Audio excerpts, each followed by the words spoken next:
أعوذ بالله من الشيطان الرجيم. بسم الله الرحمن الرحيم. ويقول الذين كفروا لولا أنزل عليه آية من ربه قل إن الله يضل من يشاء ويهدي إليه من أناب الذين آمنوا وتطمئن قلوبهم بذكر الله ألا بذكر الله تطمئن القلوب الذين آمنوا وعملوا الصالحات طوبى لهم وحسن مآب كذلك أرسلناك في أمة قد خلت من قبلها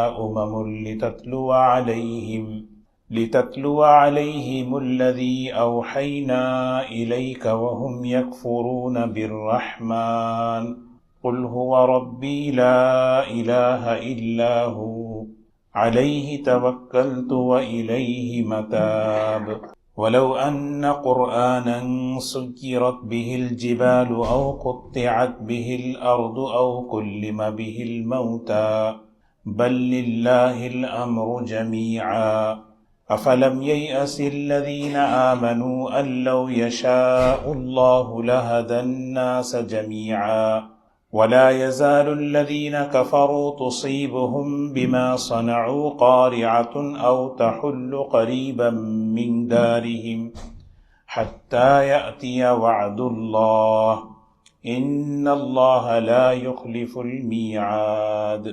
صدق اللہ العظیم. سورہ رات کی یہ جو آیات پڑھی گئی، اس میں اللہ تبارک و تعالیٰ نے مشرکین مکہ اور خاص طور پر وہ لوگ جو ہدایت سے محروم تھے اس کا سبب بیان کر رہے ہیں کہ وہ کیا وجہ ہو سکتی ہے کہ انسان ہدایت کی توفیق سے محروم ہوتا ہے. اللہ تعالی ہمیں سمجھا رہے ہیں. مشرکین مکہ اور کافر جو ہے یہ مطالبہ کرتے تھے نبی کریم صلی اللہ علیہ وسلم سے کہ آپ اگر واقعی اللہ کے نبی ہیں، قرآن پاک اللہ کا کلام ہے، تو یہ نشانیاں جو ہے ہمیں بتائیے. نشانیاں جو ہے جو ہم مانگ رہے ہیں، ہم جو سوال کر رہے ہیں، وہ نشانیاں بتائیے. سورہ رات کا ابتدائی جو مضمون ہے اس میں اگر ہم دیکھیں، اللہ تبارک و تعالیٰ نے خوب اپنی آیات کو، اپنی نشانیوں کو، قدرت کی خوب بیان فرمایا. ہدایت کے لیے یہ نشانیاں کافی ہیں. جو میں چاہ رہا ہوں ویسا ہو جائے، یہ مزاج اچھا نہیں ہے. مسئلہ یہ ہے، مشرکین کا ایک مزاج یہ ہمیں بتا رہے ہیں.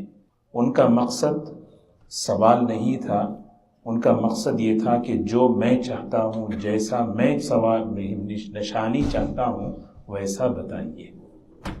تو اللہ تبارک و تعالیٰ نے اسی کا ذکر فرمایا. وَيَقُولُ الَّذِينَ كَفَرُوا لَوْلَا أُنزِلَ عَلَيْهِ آيَةٌ مِّن رَّبِّهِ. وہ کافر یہ لوگ کہا کرتے تھے کہ اللہ کے رسول صلی اللہ علیہ وسلم پر اللہ کی طرف سے، ان کے رب کی طرف سے وہ نشانی کیوں نہیں اتاری گئی. میں جو پوچھ رہا ہوں وہ نہیں کیوں ہو رہا. ایک سوال. یہ اللہ تعالیٰ کی حکمت ہے، اور اللہ تبارک و تعالیٰ سب سے پہلے یہ بات بتا رہے کہ جو معجزہ جو ہوتا ہے اس کا مقصد بہت سے لوگ اس کے ذریعے سے ہدایت پا لیتے ہیں، اور جن کے دلوں میں ضد ہوتی ہے، ہٹ درمی ہوتی ہے، وہ اسی معجزے کو دیکھ کر گمراہ ہوتے ہیں. قل ان اللہ یضل من یشاء ویہدی الیہ من اناب. کہہ دیجئے یقیناً اللہ تبارک و تعالی جس کو چاہتا ہے راستے سے بھٹکا دیتا ہے. اللہ راستے سے بھٹکاتا اس لیے ہے کہ ان کے اندر ضد ہے، ان کے اندر طلب نہیں ہے. طلب ہوتی تو پھر یہ سوال نہیں کرتے، ان کے لیے یہ ساری نشانیاں کافی تھی. جب آدمی میں طلب نہیں ہوتی تو صرف سوال کرتا ہے، ماننا مقصد نہیں ہے. اور پھر دوسری بات فرمائی وَيَهْدِي إِلَيْهِ مَنْ أَنَابَ. بہترین بات فرمائی. ہدایت ہم اسی کو دیتے ہیں جو ہماری طرف رجوع کرتا ہے. اللہ تبارک و تعالیٰ یہ ہم سب کے لیے بہت بڑا ایک سبق دے رہے ہیں. ہم سب کی ضرورت ہدایت ہے، اور ہدایت کو لینا اللہ سے بہت آسان ہے. بس ایک شرط ہے کہ بندہ اللہ کی طرف متوجہ ہو. اے اللہ مجھے ہدایت چاہیے۔ جب اناب اسی کو کہتے ہیں، اندر سے رجوع ہونا، اندر سے جو ہے طلب کا ہونا۔ جب آدمی میں طلب ہوتی ہے سیدھے راستے پر چلنے کی، صحیح جگہ جانے کی، تو اللہ تعالیٰ اسے راستہ دے دیتے ہیں۔ کتنی دعائیں ہیں نبی کریم صلی اللہ علیہ وسلم سکھائے ہیں کہ تم اللہ سے مانگو، اے اللہ مجھے ہدایت عطا فرما۔ تہجد کے موقع پر مسلم شریف کی روایت ہے، نبی کریم صلی اللہ علیہ وسلم جب تہجد پر اٹھتے تو آپ یہ دعا کرتے، اللہم رب جبرائیل و میکائیل و اسرافیل فاطر السماوات والارض عالم الغیب والشہادہ انت تحکم بین عبادک فیما کانوا فیہ یختلفون۔ یہ دعا پڑھ کے ایک بہترین بات کہتے، یا اللہ جس چیز کے بارے میں لوگ اختلاف کر رہے ہیں اس معاملے میں تو مجھے تیری طرف رہبری فرما۔ دور اختلاف کا ہے، کنفیوژن کا ہے، آدمی جو ہے دین کے معاملے میں بھی اختلاف کر رہا ہے، تو اس موقع پر بھی اللہ سے یہ کہہ کر مانگنا ہے، یا اللہ اختلافات کا دور ہے، کون سی چیز صحیح ہے کون سی چیز پتہ نہیں، یا اللہ تو میری رہبری فرما، تو مجھے متوجہ فرما۔ تو یہ نبی کریم صلی اللہ علیہ وسلم کی دعاؤں میں سے ایک دعا ہے، اور اللہ تعالیٰ کا یہ اصول ضابطہ ہے کہ طالب کو اللہ نوازتے ہیں، تو ہمیشہ یہ اصول ہو کہ میرے دل میں طلب ہو۔ آدمی جب طلب صادق اس کے دل میں ہوتی ہے اسے کبھی اللہ محروم نہیں کرتے۔ اچھا آگے فرمایا، اناب کہتے ہیں منیب۔ منیب کی صفات کیا ہیں؟ کون ہے وہ منیب؟ کون ہے وہ شخص جو اناب ہے، اللہ کی طرف رجوع ہونے والا؟ وہ علامتیں کیا ہیں، وہ صفات کیا ہیں؟ سب سے پہلی علامت الذین آمنوا، سب سے پہلی چیز منیب وہ لوگ ہیں جو اللہ پر یقین رکھنے والے ہیں، اللہ پر یقین رکھنے والے۔ آمنو سے مراد ہے یقین کامل ہو، جس پر یقین ہوتا ہے تبھی تو ادھر متوجہ ہوتا ہے، اگر یقین ہی نہ ہو تو پھر دعاؤں میں اللہ کی طرف توجہ، حالات میں اللہ کی طرف توجہ، ہر معاملے میں۔ اس لیے سب سے پہلی صفت فرمائی منیب کی، الذین آمنوا، یہ وہ لوگ ہیں جو اللہ کے پر یقین رکھتے ہیں کہ میرے سارے مسائل کا حل اللہ کی طرف سے ہے۔ اور دوسری جو صفت ان کی بیان فرمائی، وَتَطْمَئِنُّ قُلُوبُهُمْ بِذِكْرِ اللَّهِ، اللہ کے ذکر سے اپنے دلوں کو اطمینان حاصل کرتے، کیونکہ دیکھیے نا انہیں یقین ہوتا ہے کہ میرے ساتھ اللہ ہے، کوئی بھی مسئلہ پیش آئے میں اللہ کے سامنے پیش کروں گا، اللہ اپنی قدرت سے حل کریں گے، صدقے سے مسئلہ حل ہوگا، دعاؤں سے مسئلہ حل ہوگا، میں اللہ سے چپ کے بات کروں گا، اللہ میری سنیں گے، میرا کوئی سننے والا ہے، میری حالت کو کوئی جاننے والا ہے، اور میری حالت کو بدلنے والا کوئی ہے، یہ سارا ذکر میں آ جاتا ہے۔ وَتَطْمَئِنُّ قُلُوبُهُمْ بِذِكْرِ اللَّهِ، منیب وہ ہیں، اسی لیے ہدایت ہے آدمی کو جو ہے نا مسائل میں صحیح رہبری، صحیح راستہ اسی وقت ملتا ہے جب وہ اللہ کی طرف متوجہ ہوتا ہے۔ اور پھر اللہ تبارک و تعالیٰ نے تیسری بات فرمائی، الا، بہت توجہ سے غور سے یہ بات سنو، بذکر اللہ تطمئن القلوب، دلوں کا اطمینان، دلوں کی بے چینی نہیں، اطمینان کی جو ضد ہے وہ بے چینی ہے، دلوں کا جو اطمینان ہے وہ اللہ کے ذکر میں ہے، اللہ کے ذکر میں قرآن۔ یہ ان لوگوں سے بھی کہا جا رہا ہے، تم جو سوالات کر رہے ہو، یہ نشانی بتاؤ، وہ معجزہ بتاؤ، دنیا بھر کے بھی معجزے اگر تمہارے سامنے رکھ دیں تمہارا دل بے چین رہے گا۔ اگر تم اپنے دل میں اطمینان چاہتے ہو، ایمان پر، یقین پر، تو تمہیں کیا ہے، قرآن پڑھو، اللہ کا کلام دیکھو، اللہ کی قدرت کو دیکھو۔ اسی لیے جب بندہ قرآن پاک کی تلاوت کرتا ہے دلوں میں سکون پیدا ہوتا ہے، اللہ کا ذکر سکون کا ذریعہ، اللہ کا ذکر غذا کا ذریعہ۔ دل کو اللہ نے جو بنایا، دیکھیں ایک آدمی جو ہے کار بناتا ہے، اس کار کے اندر جو ہے کوئی آئل رکھنے کی، آئل ڈالنے کی ایک جگہ ہوتی ہے، اس جگہ پہ اگر کوئی پانی ڈال دے اس جگہ، اور قیمتی پانی ڈال دے، بگڑ جائے گی وہ چیز۔ اللہ تعالیٰ نے دل بنایا، اور اس دل کی جو غذا ہے وہ اللہ کی یاد، اللہ کا ذکر، مختلف شکلوں میں، زبان سے بھی ذکر ہے، قرآن پاک کی تلاوت کرنا، اللہ کا نام لینا، ذکر کے، اسی لیے تو ذکر کے فضائل سنائے گئے۔ غور و فکر کے بھی ذکر ہے کہ آدمی اللہ تعالیٰ کی قدرت پر، اللہ تعالیٰ کے احسانات پر غور کرے، یعنی تفکر جسے کہتے ہیں، آدمی بیٹھ کے غور و فکر کرے، دل سے بھی ذکر ہے۔ تو ذکر کی کئی قسمیں ہیں۔ جب بندہ ذکر کرتا ہے تو اللہ تبارک و تعالیٰ اپنے ذکر سے اس کے دل کو اطمینان پیدا کرتے ہیں۔ تو اطمینان یہ ہماری ضرورت ہے، اسی لیے ہمارے علماء کا، کئی اکابر کا ایک بہترین جملہ ہے، راحت الگ چیز ہے، راحت کے اسباب الگ چیز ہے، سکون الگ چیز ہے، سکون کے اسباب اور سامان الگ چیز ہے۔ دو الگ الگ چیزیں ہیں۔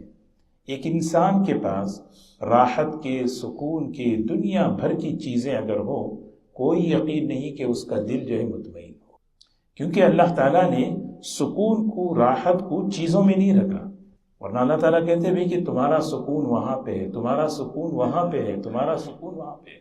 تو اللہ، یہ بہت بڑی بات ہے۔ فرمایا دیکھیے منیب کون ہے، شروع فرمایا یہ لوگ، یہ ان کی ان کا مزاج دیکھو، یہ ان کا مزاج شروع کر رہے ہیں۔ ان لوگوں کا مزاج یہ ہے، جو ہم پوچھ رہے ہیں وہ بتاؤ، جو میں چاہتا ہوں وہ دکھاؤ۔ دکھائے بھی حضرت صالح علیہ السلام کو بھی انہوں نے بھی دکھایا، اللہ کے رسول صلی اللہ علیہ وسلم نے بھی چاند کے 2 ٹکڑے کر کے بتائے، لیکن اس کو کیا کہا؟ جادو کہا۔ تو کہا دیکھو ہدایت تمہیں لینا ہے نا، یہ راستہ نہیں ہے۔ اس لیے بہت کم لوگ ہیں جو معجزے دیکھ کر ایمان قبول کیے، ایک بہت بڑی تعداد ہے جو معجزے دیکھ کر جو ہے نا پلٹ گئے سیرت کے اندر۔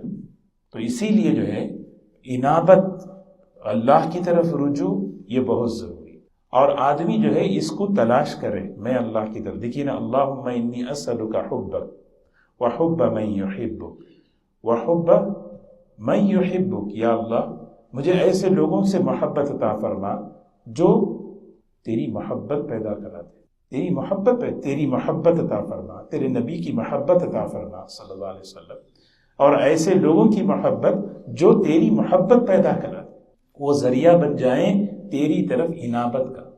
ایسے دوست، ایسا ماحول، یہ بہت بڑی نعمت ہے۔ پھر اس کے بعد فرمایا منیب کون ہے؟ سب سے پہلی صفت، انہیں یقین ہوتا ہے اللہ کی ذات و صفات پر۔ دوسری چیز، اللہ ہی کے ذکر سے وہ اپنے دلوں کا اطمینان حاصل کرتے ہیں۔ پھر ان کے لیے انجام، نتیجہ بتا رہے ہیں، ان منیبین کا انجام کیا ہے، نتیجہ کیا ہے، رزلٹ کیا ہے؟ الذین آمنوا وعملوا الصالحات، ان کی چوتھی صفت، وہ لوگ جو ایمان لے آئے اور نیک اعمال کیے، ان کے لیے طوبہ، بڑا بہترین نام ہے طوبہ۔ طوبہ کا ایک معنی دنیاوی اعتبار سے اگر ہم کریں، عبداللہ ابن عباس رضی اللہ عنہ فرماتے ہیں راحت، خوشی، سکون دنیا میں، کہتے کوئی بڑا کام کر کے آئے تو کہتے ہیں کہ بہت مبارک ہو، یہ طوبہ ہے۔ اسے اللہ تعالیٰ فوراً جو ہے ایک راحت دے دیتے ہیں۔ نماز جیسے مغرب کی نماز ہو گئی، دل میں ایک سکون ہے، الحمدللہ نماز ہو گئی، ایک حکم پورا ہوا، الحمدللہ۔ افطاری کے بعد آپ دیکھیں، روزہ افطاری جیسے ہی کھلتی ہے، آدمی دل میں سکون محسوس کرتا ہے، حکم پورا ہو گیا اللہ۔ تو یہ طوبہ ہے، اور آخرت کے اعتبار سے طوبہ ایک درخت کا نام ہے، ایک ایسا درخت جس کا سایہ جو ہے نا بالکل، یعنی 500 سال کی مسافت پہ بھی اگر جنتی گھوڑا اگر چلے وہ ختم نہیں ہوگا، ایسی مسافت۔ وحسن مآب، اور ان کے لیے حسن مآب، بہترین ٹھکانہ، یعنی جنت الفردوس ہے۔ اللہ تعالیٰ یہ رزلٹ بتا رہے۔ كذلك أرسلناك في أمة قد خلت من قبلها لتتلو عليهم الذي أوحينا إليك وهم يكفرون بالرحمن۔ نبی کریم صلی اللہ علیہ وسلم کو تسلی دے رہے، یہ مضمون تسلی کا ہے۔ تسلی یہ ہے کہ یہ لوگ آپ کو جو جھٹلا رہے ہیں، یہ صرف آپ کے ساتھ نہیں کیے، یہ پچھلی قوموں نے بھی اپنے نبیوں کے ساتھ، اپنی آسمانی کتابوں کے ساتھ بھی یہی معاملہ کیا، لہٰذا پچھلے پیغمبروں نے جو کام کیا آپ بھی وہی کام کیجیے۔ وَكَذَلِكَ یہی معنی، جس طرح انہوں نے اسی طرح آپ بھی۔ ارسلناک فی امہ، ہم نے آپ کو ایک قوم میں، ایک امت کی طرف بھیجا ہے۔ قد خلت من قبلها امم، پچھلی امتیں بھی گزر چکی، اور وہ جب وہ گزری تو انہوں نے اپنے نبیوں کو جھٹلایا، اپنے آسمانی کتابوں کو جھٹلایا، یہ بھی جھٹلا رہے ہیں۔ لیکن آپ ایک کام کریں، آپ کے 2 بڑے کام ہیں۔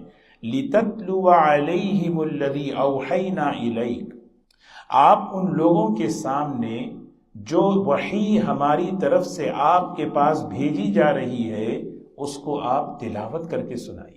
لِتَتْلُوَ، آپ پڑھ کر سنائیں، تلاوت کریں، اللہ کا کلام پڑھتے رہیں، ان کے سامنے تلاوت کریں۔ اوحینا الی، یہ ہماری وحی ہے، ہم نے آپ کی طرف، اسی لیے ہے نا جب تلاوت کا جو لفظ ہے یہ خاص ہے قرآن پاک کے ساتھ، حدیث کی تلاوت نہیں ہوتی، کوئی بھی عربی کتاب کی تلاوت نہیں ہوتی، تلاوت صرف قرآن پاک کی ہوتی ہے، تلاوت جو ہے صرف قرآن پاک کی ہوتی ہے۔ تو تلاوت کے معنی ہیں اللہ اتلو ما اوحی الیک، نبی جی آپ تلاوت کیجیے۔ اللہ کے رسول صلی اللہ علیہ وسلم کے دنیا میں آنے کا جو مقصد ہے 3-4 جگہ قرآن پاک میں ایک ہی جملے میں بیان فرمایا، یتلو علیہم آیاتہ ویزکیہم ویعلمہم الکتاب والحکمہ۔ آپ اگر کوئی ہم سے سوال کرے اللہ کے رسول صلی اللہ علیہ وسلم کا مقصد کیا تھا، آپ دنیا میں آئے کیوں، تو ایک سینٹنس میں، ایک لائن میں اگر کوئی یہ بتا سکتا ہے بھئی آپ کی یہ 4 مقاصد ہیں۔ اس میں سب سے پہلا مقصد تلاوت ہے۔ جب نبی تلاوت کر کے سنا رہے تھے، عجیب بات، وَهُمْ يَكْفُرُونَ بِالرَّحْمَانِ، وہ لوگ رحمان کا انکار کر رہے ہیں۔ رحمان کا لفظ لائے، یہاں پہ یہ نہیں کہا کہ وَهُمْ يَكْفُرُونَ بِاللَّهِ، وَهُمْ يَكْفُرُونَ کوئی اور صفت بھی کہہ سکتے تھے۔ انہیں سوچیں، بندہ جو ہے ماننے کے لیے اللہ کی مہربانیوں کو سوچے، میرے اوپر اللہ کی کتنی مہربانیاں ہیں، رحمان کی مہربانیاں ہیں، تبھی انسان کیا ہے، مانتا ہے۔ ورنہ اگر رحمان کی مہربانیوں کو نظر انداز کرتا ہے پھر ناشکری اس کے اندر مزاج میں آتی ہے، اور وہ ناشکری کا آخری درجہ کفر ہے۔ اسی لیے فرمایا وَهُمْ يَكْفُرُونَ بِالرَّحْمَانِ، اور ان لوگوں کا حال یہ ہے کہ وہ رحمان، کس کا انکار کر رہے، کس کی ناشکری کر رہے، رحمان کا انکار کر رہے۔ قل، کہہ دیجئے نبی جی، ہوا ربی، وہ میرا رب ہے، لا الہ الا ہو، اس کے علاوہ کوئی عبادت کے لائق نہیں، علیہ توکلت والیہ متاب، میں اسی پہ بھروسہ رکھتا ہوں، والیہ متاب، یہ ہم کو کہا جا رہا ہے، یہ کہیں ہم سب اسی کی طرف لوٹ کے جانا ہے، دنیا میں تھوڑی رہنا ہے، دنیا والوں کے ساتھ تھوڑی رہنا ہے، جس کی طرف لوٹ کر جانا ہے اس کو خوش کرنا ہے، اس کی رضا اصل چیز ہے، اس کی ناراضگی سے بچنا ہے، کیونکہ مجھے لوٹ کے جانا ہے اس کے پاس۔ یہ بار بار اللہ تعالیٰ قرآن پاک میں کہتے ہیں وَإِلَيْهِ الْمَصِيرُ، آپ کے لوٹنے کی جگہ اللہ، وَإِلَيْهِ مَتَابُ، آپ کو وہاں لوٹ کے جانا ہے۔ لوگوں کو دیکھ کر، ماحول کو دیکھ کر آپ دین مت چھوڑیں، آپ اللہ کو ناراض مت کریں، یہ وقتی چیز ہے، زندگی ختم، سب چھوٹ جائے گا، کہاں جائیں گے؟ وَإِلَيْهِ مَتَابُ، ہمیں لوٹ کر اسی کی طرف لوٹ کر جانا ہے، اسی پہ بھروسہ رکھیں اور اسی کا اقرار کریں کہ وہی عبادت کے لائق ہے، اسی پہ بھروسہ کرتا ہوں۔ وَلَوْ أَنَّ قُرْآنًا سُيِّرَتْ بِهِ الْجِبَالُ أَوْ قُطِّعَتْ بِهِ الْأَرْضُ أَوْ كُلِّمَ بِهِ الْمَوْتَى، مشرکین کی ایک جماعت نبی کریم صلی اللہ علیہ وسلم کے پاس آئی، آپ اللہ کے نبی ہیں، دیکھیے داؤد علیہ السلام بھی اللہ کے نبی تھے، آپ کہتے ہیں وَسَخَّرْنَا الْجِبَالَ، ان پر اللہ نے پہاڑ کو جو ہے ان کے تابع کر دیا۔ آپ کہتے ہیں سلیمان علیہ السلام بھی اللہ کے نبی ہیں، تو سلیمان کو تو اللہ نے ہوا ان کے تابع کر دی تھی۔ آپ کہتے ہیں عیسیٰ اللہ کے نبی ہیں، تو وہ تو جو ہے مردوں کو زندہ کرتے تھے۔ یہ 3 کام آپ ذرا کر کے بتائیں، یہی سوال کر رہے ہیں، اس پر یہ آیت نازل ہوئی ہے، یہ آیت اسی پہ نازل ہوئی ہے۔ ہدایت کی طلب نہ ہو، توفیق جب چھن جاتی ہے نا تو پھر سوالات شروع ہو جاتے ہیں، سوالات شروع، پھونک ماری ہے قرآن۔ یعنی وہ لوگ مکے میں رہتے تھے، مکہ آپ لوگوں کو پتا ہے کیسے ہے، ہر طرف پہاڑی پہاڑ، چھوٹے چھوٹے راستے، ابھی تو تھوڑے ابھی بھی پہاڑ ہیں، اور مکہ ایسی جگہ ہے وہاں پر پانی کی کمی ہے۔ اور پھر ان کو تیسرا مطالبہ اپنے آباء و اجداد سے ذرا ہم دیکھیں، قبروں سے اٹھ کے کہنے کہ وَلَوْ أَنَّ قُرْآنًا، واقعی اگر یہ قرآن پاک ہے، اس میں یہ طاقت ہے، آپ کہہ رہے ہیں کہ قرآن اللہ کا کلام ہے، سُيِّرَتْ بِهِ الْجِبَالُ، یہ پہاڑوں کو ذرا ہٹائیے، کہتے ہیں کہ ذرا پھونک ماریے تو بس ہٹ جائیں، اور سُيِّرَتْ بِهِ الْجِبَالُ أَوْ قُطِّعَتْ بِهِ الْأَرْضُ، زمین کی مسافت کو کم کر دیجئے۔ سلیمان علیہ السلام بس ہوا سے بس کیسے پہنچتے تھے ایک جگہ سے دوسری جگہ، آپ بھی جو ہے نا قرآن پاک کے واقعی آپ کر سکتے ہیں کہ او کلم بہ الموتى، او کلم، یا پھر آپ جو ہے ہمارے مردار جو رشتہ دار مر چکے ہیں ان کو زندہ کیجئے، ہم بات کرنا چاہتے ہیں، ان سے بات کرائیے۔ یہ تین مطالبات قرآن میں، ان کے مطالبات کئی جگہ اللہ نے بیان کیے ہیں۔ مقصد یہ ہے کہ دیکھو، ولو عربی لفظ ہے، لو جو ہے شرط ہے، اس کی جزا ہے، جزا یہاں پر اللہ نے ذکر نہیں کی۔ جزا کیا ہے؟ جزا یہ ہے کہ اگر ہم پہاڑ کو ہٹا دیں اور زمین کو کیا کر دیں، زمین کی مسافت کو بھی ہم کم کر دیں، ان کے مردوں کو بھی کھڑا کر کے ان سے بلوا لیں، لما آمنو، یہ ایمان پھر بھی نہیں لائیں گے۔ یہ ہے جزا، یہ اللہ نے محذوف کر دیا، نہیں لائیں گے۔ کیوں نہیں لائیں گے بولیں؟ کیونکہ ہدایت کا تعلق جو ہے طلب کے ساتھ ہے، یہ ہمیں سمجھنا ہے، یہ سبق ہے سب۔ ہدایت کا تعلق جو ہے معجزات سے نہیں ہے، معجزات تو دلیل ہے، بس آدمی کو رہبری ہوتی ہے۔ اگر طلب ہی نہ ہو تو بڑے بڑے معجزے بھی کام نہیں آتے۔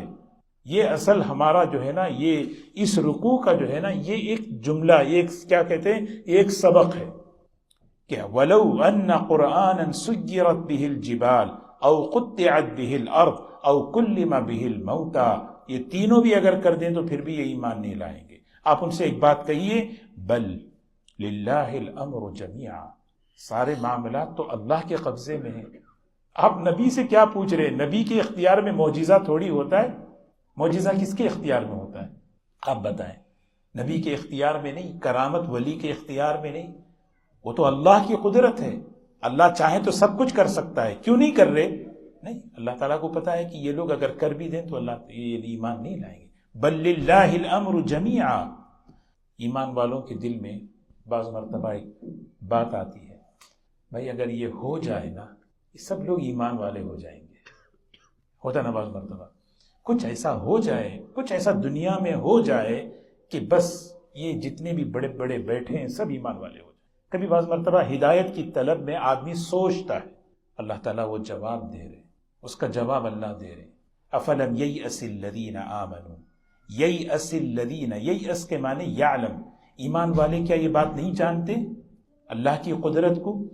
اللہ یشاء اللہ لہدی الناس جمیعا، اللہ اگر چاہیں تو سارے انسانوں کو ہدایت دے دیں اپنی قدرت سے، کیوں نہیں دے رہے؟ فلاں کو کیوں نہیں دے رہے، فلاں کو کیوں نہیں دے رہے، فلاں کو کیوں نہیں دے رہے؟ آدمی سوچتا ہے یار وہ صدر ہو جائے تو بس مسلمان سب مسئلے حل ہو جائیں گے، وہ اگر ہو جائے تو سارے پرابلم حل ہو جائیں گے، وہ ہو جائے تو سب ہو۔ اللہ کی قدرت ہے، اللہ اگر چاہیں تو سب کو ہدایت دے دیں، لیکن اللہ نے یہ سسٹم دنیا میں رکھا ہی نہیں ہے۔ اللہ نے جو ہے ایک طرف ملائکہ، ایک طرف شیطان، اگر صرف ملائکہ ہی ملائکہ، خیر ہی خیر، ہدایت کو قدرت سے اگر کر دیتے نا تو پھر امتحانی کیا ہوتا بولے؟ اگر دنیا میں صرف شیطان ہی شیطان ہوتے، شر ہی شر ہوتا تو پھر امتحان کہاں ہوتا؟ امتحان اسی وقت ہوتا ہے جب دو چیزیں سامنے رکھی، دو چیزیں، ایک طرف خیر ایک طرف شر، دو چیزیں۔ اب جو ہے نا مانو بھائی، اب تو اپنے اختیار سے مانو۔ اختیار کیا ہے بولے؟ اختیار طلب ہے، اندر کی طلب، اندر کی جو ہے چاہت کہ مجھے اللہ کی طرف جانا، مجھے اللہ کی ماننا، پھر اللہ راستے کھول دیتے ہیں اس کے لیے۔ یہدی الیہ من ینیب لنہدینہم، یہ تاکید کے ساتھ کریں، ہم تو ایک نہیں، سبلنا، ایک ہدایت کا راستہ نہیں، ہدایت کے راستوں کو ہم کھول دیتے ہیں، جس فیلڈ میں جس لائن میں اس کو ہدایت کی ضرورت ہے وہ کھول دیتے ہیں ہم۔ سبل، سبل عربی میں کہتے ہیں راستوں کو، ہدایت کا ایک راستہ نہیں، کئی راستے ہوتے ہیں، یہ سارے راستوں کو ہم کھول دیتے ہیں۔ کیا یہ لوگ ایمان والے جو یہ چیز ان کے دل میں آ رہی ہے، کیا وہ یہ نہیں جانتے اس بات کو کہ اللہ اگر چاہے تو سب کو ہدایت دے دے اپنی قدرت سے؟ کر سکتے ہیں لیکن نہیں۔ لیکن یہ کافر، یہ لوگ ہمیشہ کفر پہ رہیں گے، لیکن یہ کفر پر رہ کر جو حرکتیں کر رہے ہیں، تصیبہم بما صنعوا قارعۃ، اللہ کی طرف سے ایک زبردست پکڑ ان کے کرتوتوں کی وجہ سے آئے گی۔ آئی، وہ بدر میں قیدی ہوئے، بدر میں مارے گئے، او تحل قریبا من دارہم، یا کوئی ان کے گھروں کے قریب میں، شہروں کے قریب اطراف میں اللہ کی طرف سے کوئی آفت اترتی رہتی ہے۔ علماء نے لکھا ہے قریبی ملک میں، قریبی شہر میں کوئی آفت ہو، یہ دوسروں کے لیے، ہمارے لیے عبرت ہے۔ یہاں پر یہ او تحل قریبا من دارہم حتی یأتی وعد اللہ، یہاں تک کہ اللہ کا وعدہ آ جائے، ان اللہ لا یخلف المیعاد، اللہ تبارک و تعالیٰ اپنے وعدے کے خلاف نہیں کرتے۔ اللہ تبارک و تعالیٰ ہمیں ان آیتوں پر عمل کی توفیق نصیب فرمائے۔ ان آیتوں میں کفار مکہ کا ایک بہت بڑا جو مرض اور بیماری تھی، ضد، ہٹ درمی، اس کو بیان کر کے اللہ تعالیٰ نے اپنا ایک اصول ضابطہ بیان فرمایا۔ ہدایت اللہ ہی دیتے ہیں، اس کے لیے شرط طلب ہو۔ تو ہمیشہ آدمی جو ہے طلب، رجوع اللہ کی طرف، آگے بڑھے، آگے بڑھنے کی کوشش کرے کہ مجھے مغفرت کی، ہماری ضرورت مغفرت ہے، ہماری ضرورت طلب ہے، میں کہاں کیسے آگے بڑھوں، اپنے کہ مجھے ہدایت چاہیے۔ اللہ دیکھتے ہیں سچی طلب کو، اللہ یہاں تک کہ طلب صادق کے ساتھ غلط جگہ پہ پہنچ جائے، اللہ اسے محروم نہیں کرتے، اللہ اسے سنبھال لیتے ہیں اور اسے دے دیتے ہیں۔ اللہ تعالی ہم سب کو نصیب فرمائے۔